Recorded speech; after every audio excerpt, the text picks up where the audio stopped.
ನಮಸ್ಕಾರ, ಸ್ಪೀಡ್ ನ್ಯೂಸ್ಗೆ ಸ್ವಾಗತ. ನಾನು ಚಂದ್ರಕಲಾ ನೂತನಗೌಡ.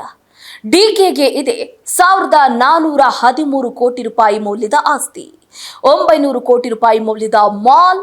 ಆದರೆ ಸಿಎಂ ಡಿಕೆಶಿ ಹೆಸರಲ್ಲಿ ಇರುವುದು ಆ ಒಂದೇ ಒಂದು ಹಳೆ ಕ್ವಾಲಿಸ್ ಕಾರ್. ಹೌದು, ರಾಜ್ಯದ ಮುಖ್ಯಮಂತ್ರಿಯಾಗಿ ಕನಕಪುರದ ಬಂಡೆ ಡಿಕೆ ಶಿವಕುಮಾರ್ ಅವರ ಪ್ರಮಾಣ ವಚನ ನಿನ್ನೆಯಷ್ಟೇ ಜರುಗಿದೆ.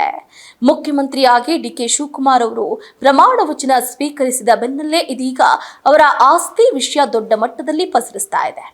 ಹೌದು, ಈ ನಡುವಲ್ಲೇ ಅವರ ಅಪಾರ ಆಸ್ತಿ ವ್ಯಾಪಾರ ವಿಸ್ತರಣೆ ಮತ್ತು ರಾಜಕೀಯ ಏಳಿಗೆಯ ಕುರಿತ ಚರ್ಚೆಗಳು ಮತ್ತೆ ಮುನ್ನೆಲೆಗೆ ಬಂದಿದೆ.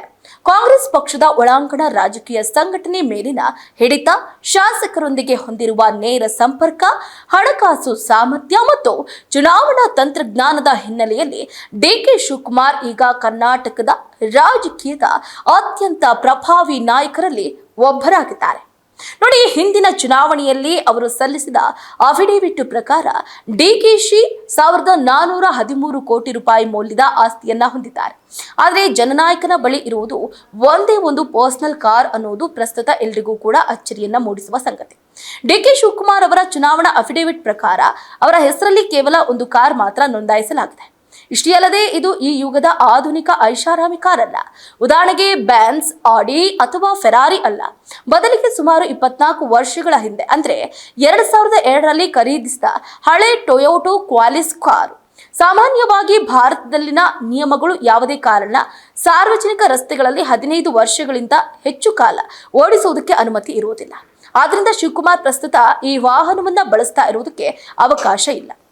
ಆದರೆ ಅವರು ತಮ್ಮ ಜೀವನದಲ್ಲಿ ಅಪಾರ ಭಾವನಾತ್ಮಕ ಮೌಲ್ಯವನ್ನ ಹೊಂದಿರುವ ಈ ಮೊದಲ ಕಾರನ್ನ ಇಂದಿಗೂ ತಮ್ಮ ಗ್ಯಾರೇಜ್ನಲ್ಲಿ ಹೆಚ್ಚಿನ ಕಾಳಜಿ ಮತ್ತು ಪ್ರೀತಿಯಿಂದ ನೋಡ್ಕೊಳ್ತಿದ್ದಾರೆ ಎನ್ನಲಾಗ್ತಾ ಇದೆ. ನೋಡಿ, ಈ ಕರ್ನಾಟಕ ರಾಜಕೀಯ ಅಂಗಳದಲ್ಲಿ ಬಿರುಗಾಳಿ ಎದ್ದಿದೆ. ಸಿಎಂ ಸಿದ್ದರಾಮಯ್ಯನವರು ರಾಜೀನಾಮೆಯನ್ನು ನೀಡೋದಕ್ಕೆ ಈಗಾಗಲೇ ಒಂದು ಕಡೆ ಬಹಳ ದೊಡ್ಡ ಮಟ್ಟದಲ್ಲಿ ಸರ್ಕಸ್ ಅನ್ನ ನಡೆಸಿದ್ರು. ಅಂತೂ ಇಂತೂ ಸಿದ್ದರಾಮಯ್ಯನವರು ರಾಜೀನಾಮೆಯನ್ನು ಕೊಟ್ಟಿದ್ದಾಯ್ತು. ಡಿಕೆ ಶಿವಕುಮಾರ್ ಅವರ ಪಟ್ಟಾಭಿಷೇಕ ಕೂಡ ನಡೀತು. ಇದೇ ಸಂದರ್ಭದಲ್ಲಿ ಅವರ ಆಸ್ತಿ ಪಾಸ್ತಿ ಬಗ್ಗೆ ದೊಡ್ಡ ಮಟ್ಟದಲ್ಲಿ ಚರ್ಚೆ ಆಗ್ತಾನೆ ಇರುವಂತದ್ದು. ನೋಡಿ, ಅಸೋಸಿಯೇಷನ್ ಫಾರ್ ಡೆಮಾಕ್ರೆಟಿಕ್ ರಿಫಾರ್ಮ್ಸ್ ಅಂದ್ರೆ ADR ವರದಿ ಪ್ರಕಾರ ಡಿಕೆ ಶಿವಕುಮಾರ್ ದೇಶದ ಅತಿ ಶ್ರೀಮಂತ ಶಾಸಕ ಅನ್ನುವಂತಹ ಹೆಗ್ಗಳಿಕೆಗೆ ಪಾತ್ರರಾಗಿದ್ದಾರೆ. 2023ರ ವಿಧಾನಸಭಾ ಚುನಾವಣೆಯಲ್ಲಿ ಸಲ್ಲಿಕೆ ಮಾಡಿರುವಂತಹ ಅಫಿಡೇವಿಟ್ ಪ್ರಕಾರ ಡಿಕೆಶಿಯ ಒಟ್ಟು ಆಸ್ತಿ ಮೌಲ್ಯ ಬರೋಬ್ಬರಿ 1413 ಕೋಟಿ ರೂಪಾಯಿ ಎನ್ನಲಾಗ್ತಾ ಇದೆ. ಇವರ ಈ ಅಗಾಧ ಆಸ್ತಿಯೇ ಈಗ ರಾಜಕೀಯ ಮತ್ತು ಸಾರ್ವಜನಿಕ ವಲಯದಲ್ಲಿ ದೊಡ್ಡ ಸುದ್ದಿಯಾಗಿದೆ. ಡಿಕೆ ಶಿವಕುಮಾರ್ ಅವರ ಆಸ್ತಿಯನ್ನ ಕೂಲಂಕುಷವಾಗಿ ಪರಿಶೀಲಿಸಿದ್ರೆ ಅವರ ಆರ್ಥಿಕ ಸಾಮರ್ಥ್ಯ ಅರಿವಾಗುತ್ತೆ. ಅವರ ಒಟ್ಟು ಆಸ್ತಿಯಲ್ಲಿ ಸುಮಾರು 1140 ಕೋಟಿ ರೂಪಾಯಿ ಚರಾಸ್ತಿ ಇದ್ರೆ ಉಳಿದ 273 ಕೋಟಿ ರೂಪಾಯಿಯಷ್ಟು ಸ್ಥಿರಾಸ್ತಿಯಾಗಿದೆ. ಇಷ್ಟೊಂದು ಆಸ್ತಿ ಇದ್ರೂ ಅವರ ಮೇಲೆ 265 ಕೋಟಿ ರೂಪಾಯಿಯಷ್ಟು ಸಾಲ ಅಥವಾ ಹೊಣೆಗಾರಿಕೆಗಳು ಇದೆ ಅನ್ನೋದು ಅಫಿಡೇವಿಟ್ ನಲ್ಲಿ ದಾಖಲಾಗಿದೆ. ಅಚ್ಚರಿಯ ವಿಷಯ ಅಂತಂದ್ರೆ ದೇಶದ ಶ್ರೀಮಂತ ಶಾಸಕರ ಪಟ್ಟಿಯಲ್ಲಿ ಕೇವಲ ಡಿಕೆಶಿ ಅಷ್ಟೇ ಅಲ್ಲ, ಮೊದಲ 20 ಶಾಸಕರ ಪಟ್ಟಿಯಲ್ಲಿ ಕರ್ನಾಟಕದ 12 ಮಂದಿ ಶಾಸಕರು ಸ್ಥಾನವನ್ನ ಪಡೆದಿದ್ದಾರೆ. ಇದರಿಂದ ರಾಜ್ಯದ ರಾಜಕಾರಣಿಗಳು ಆರ್ಥಿಕವಾಗಿ ಎಷ್ಟೊಂದು ಪ್ರಬಲರಾಗಿದ್ದಾರೆ ಅನ್ನೋದು ಸಾಬೀತಾಗ್ತಾ ಇದೆ.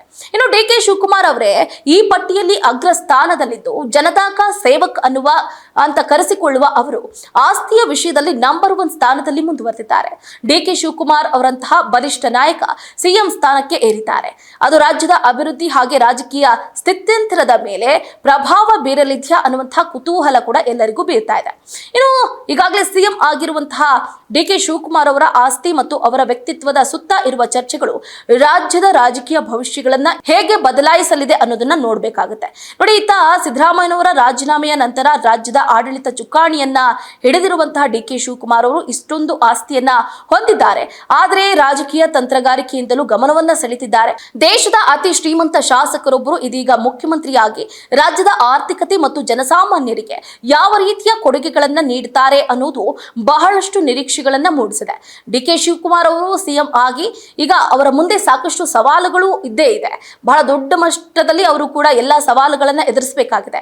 ಆರ್ಥಿಕವಾಗಿ ಬಲಿಷ್ಠರಾಗಿರುವ ಅವರು ರಾಜ್ಯವನ್ನ ಆರ್ಥಿಕ ಬಿಕ್ಕಟ್ಟಿನಿಂದ ಪಾರು ಮಾಡ್ತಾರಾ ಅಥವಾ ಜನಪರ ಯೋಜನೆಗಳನ್ನ ಮತ್ತಷ್ಟು ವೇಗವಾಗಿ ಜಾರಿ ಮಾಡ್ತಾರಾ ಅನ್ನೋದನ್ನ ಇವತ್ತಿನ ಯುವ ಜನತೆ ಮತ್ತು ಪ್ರತಿಯೊಬ್ಬ ಕನ್ನಡಿಗನ ಆಶಯ ಆಗಿದೆ.